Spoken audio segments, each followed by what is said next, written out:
If you do just one of these rituals once, you probably would not notice much of a difference. But if you choose even just one of these rituals and did them every day for a year, I think you would be a completely different person. Welcome to the Love Siren podcast, your weekly dose of enchantment for the modern romantic. I'm Dahlia, your queer, poly, feminist witch, guiding you into your most magnetic, irresistible siren self. If you're craving ocean-deep love, delicious confidence, and results that last, you've just unlocked the right portal. Thank you so much for being here. Let's get into it. These are all of my daily rituals that I do. And when I say my daily rituals, I would say most days, but there are certain days when I just can't get to everything, and that's okay, but these are what I strive to have every day. And I also didn't just wake up and create this schedule for myself. This has been years in the making as I have really tried to get my executive functioning under control. And one of the best ways that I can do that is to bring a bit of whimsy and witchcraft to that dysfunction. One of my earliest podcast episodes was that witchcraft cured my executive functioning disorder, and it's a bit of a clickbait title, but it's pretty true. And so I would definitely recommend, if you like this episode, to go back to that one to just revisit it or see it in a different light or visit it for the very first time. I also just want to say to you that it takes about 90 days to build a habit. And I personally think that that is for a neurotypical brain. If you are neurodivergent, then it might take longer. And so giving yourself grace is a huge part of this, but also giving yourself reminders. So maybe you need to put these in your calendar to remind you until it becomes autopilot, or maybe you need to put a sticky note on your mirror or whatever it is, I am a huge, huge fan of habit stacking. I love to create things along with things that I'm already going to be doing anyway, right? So every day I know for a fact I'm going to have coffee. Every single day I know for a fact I'm going to brush my teeth. So I might as well build some habits along with those, so that way it's a little bit more of a cue for me to do some of these rituals. What's very fun is that my first daily ritual is my morning coffee as an abundance spell. So oats themselves are wonderful for abundance, and I always add cinnamon, and then the coffee itself is really good for instant results. I will always stir clockwise to call in whatever I'm calling in. And I will also use this as a moment to practice my gratitude. So as I'm stirring, I will typically think of 3 to 5 things that I'm very grateful for. I try my best to make sure that the number one slot isn't coffee, but most of the time it is. If you are someone who enjoys a morning beverage of choice, I think that this is a great way to be what kind of day do I want to have? And start to build that intention every single day. The next is my daily shower, which is a cleansing spell. And I'm going to add brushing my teeth in the morning with this as well, but they are a little different. So when I am in the shower, I typically imagine all of the stagnancy, all of the ick just being removed from my body. I really wish that I was a night shower person. And if you are a night shower person, I would really recommend also getting rid of all of the cords that you have experienced throughout the day from other people that you have interacted with. But unfortunately, I'm a morning shower person, and I haven't really interacted with that many people to get rid of their cords. But then I will move on to threshold magic. So as I am getting out of the bathtub, maybe I say things like, all of my energy is mine. my aura is protected, whatever affirmations I want for that particular day. And then as I am brushing my teeth, that is also a cleansing spell. And maybe I, am picturing things like that I am very understood. I talk very clearly. People assume good intentions of me, whatever it is. The next one is meditation. And if you do not meditate or you don't have a consistent meditation practice, I would really encourage you to reevaluate that, because in my opinion, if I told you that there was one practice that improved your intuition, your emotional regulation, your spell work, your relationships, your nervous system, and your manifestation, why wouldn't you do that? Why wouldn't you spend the 5 to 10 minutes to make that happen? There's a wonderful saying that if you can't meditate for 10 minutes a day, then you should meditate for 30. Basically saying that, like, if your day is so hectic that you can't take 10 minutes to kind of flush everything out, then that means that you have got to meditate for even longer because you had such an intense day. And I completely understand meditating is hard, but I have gotten to a place where it is harder to not meditate now. I really notice when I skip a few days and I'm like, why do I feel awful? Why do I feel so disconnected from myself?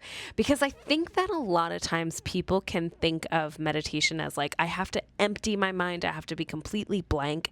And what it actually is just noticing your mind. We want to just see what thoughts kind of get flooded our way. I don't think flooded is a word, but you know what I mean? Flooded, yeah, right? If I just say it more often, do you know what I'm talking about?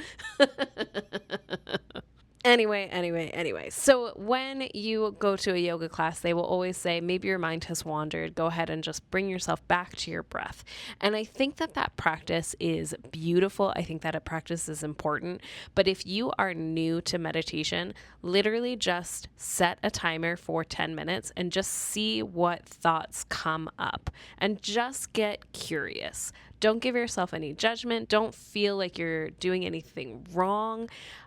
We're just wanting to see where our baseline is. And also, a lot of times, because we're so distracted throughout the day, there are parts of our minds that is just simply unable to give ourselves attention. And so maybe you are thinking about your grocery list, but maybe you need to think about your grocery list because you really need to get some stinking vegetables inside of you. You know what I mean? Next is I love using color magic to help me decide what I want to invoke that day via my wardrobe. So if you are watching on YouTube, you will see I'm wearing a very cute turquoise dress. So turquoise is a combination of both blue and green. So blue would be more communication, emotional healing, whereas green is like luck and abundance. The most common color in my wardrobe would be black, which, makes sense because I'm a witch. But it's also wonderful because black is for protection. So I typically gravitate towards black if I feel like I need just a little extra protection, especially if I'm going to be in a crowd and I just want to have an extra layer of protection against my energy. This next one is hard. And has taken me years, but I imagine literally everything is working in my favor.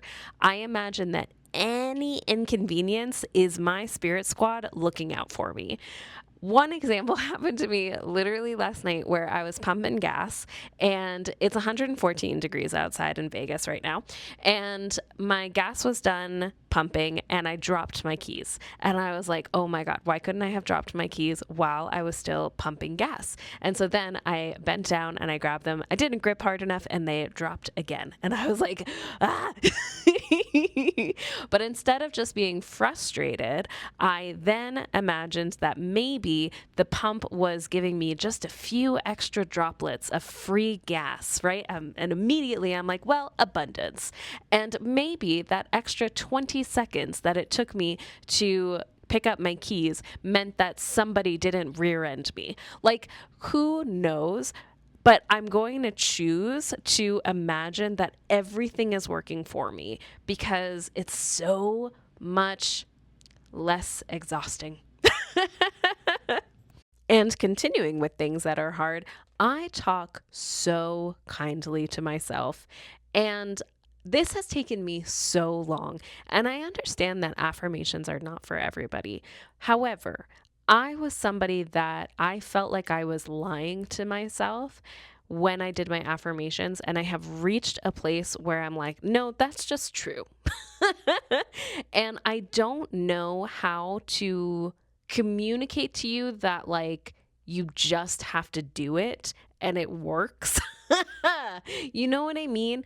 And I do slip up. I absolutely will all of a sudden call myself an idiot. But then I will very quickly kind of be like, "Wait a minute, that wasn't very nice." Because I would never do that to somebody else. And so why on earth would I be doing it to myself? If I can't rely on anybody else on this planet except for myself, then why would I trust myself if I think I'm an idiot? Because unfortunately, it's true. Nobody is going to love you the way that you do. Nobody is going to save you the way that you will. Nobody is going to encourage you the way that you will. And the best way to do that is to build that self trust and to build that self image. I think I've mentioned this before, but there is a part of your brain called the reticular activating system. And this part of your brain takes in all of the information that you see every single day and it filters it out to what it thinks is important. So if you are someone who thinks that you're an idiot, it is only going to show you evidence that you are an idiot.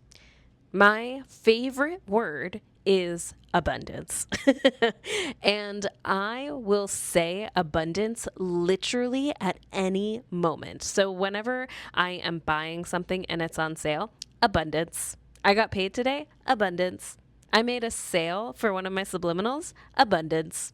I found a penny on the ground, abundance. Whatever it is, because I want to show to my reticular activating system, I want abundance. Keep showing me abundance.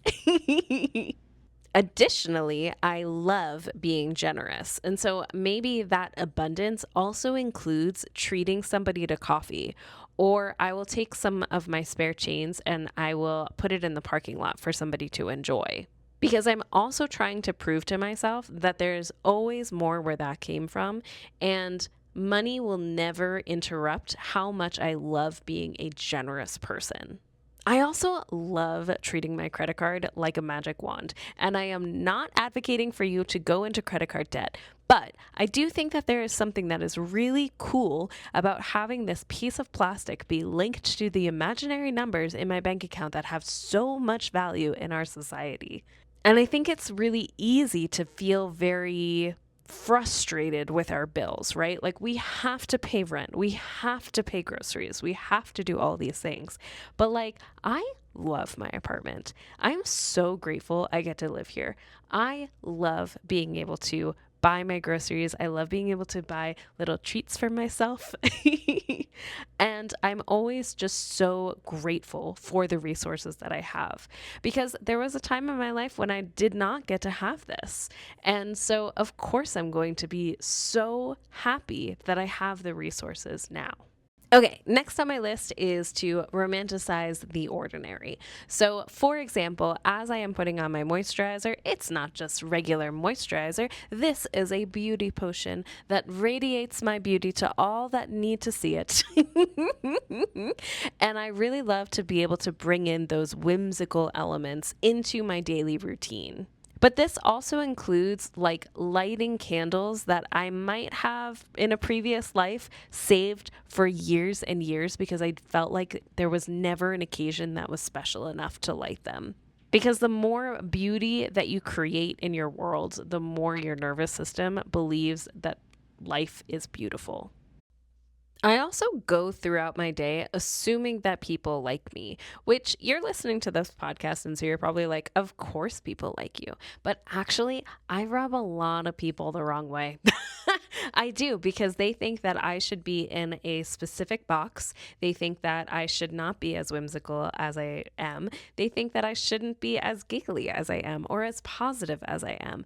And it really bothers them because I have given myself permission to be these things. And for whatever reason, they don't feel like they have permission to be these things, either for themselves or they're putting that permission onto me. But I digress. All I'm saying is that there are people that do not like me, and that is fine. But I go throughout my day assuming that people do, because that means that I'm way less likely to be worried about what they think. I'm way less worried to be worried about their judgment. And I'm more so just kind of like, I'm in a safe place. Let me just act as if I'm in my safe place. And I can be my more authentic self. And I notice that when I am my authentic self, it gives a lot of people permission to be their authentic selves as well. I love when I'm chatting with like a relatively normal person and then all of a sudden they'll say something that's a little bit random. And it's like, I am the one who gave them that permission. I am the one that felt like a safe enough presence for them to be a little bit whimsical throughout their day. At the end of my day, I love to be able to do that threshold magic where when I am coming into my home for the final time, I release any energy from the outside world, and no energy is allowed to enter my home that is not with explicit permission. I love pulling a daily tarot card at the end of the day. I love seeing how it reflects based off of what I experienced. So, again, less so doing this as a divination process and more so doing it as a reflection process, which, if you listen to my last episode, you can see I'm a big fan of that.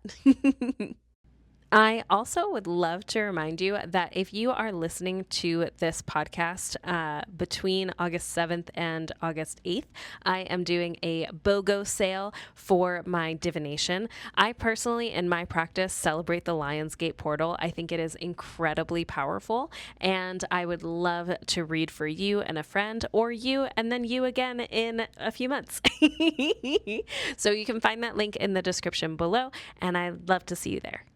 I also have journal prompts that I do. Again, for my particular human design signature, it is very helpful for me to respond. So I love having journal prompts. These are the ones that I do every night. The first one is, what was your favorite part of today? What surprised you the most today?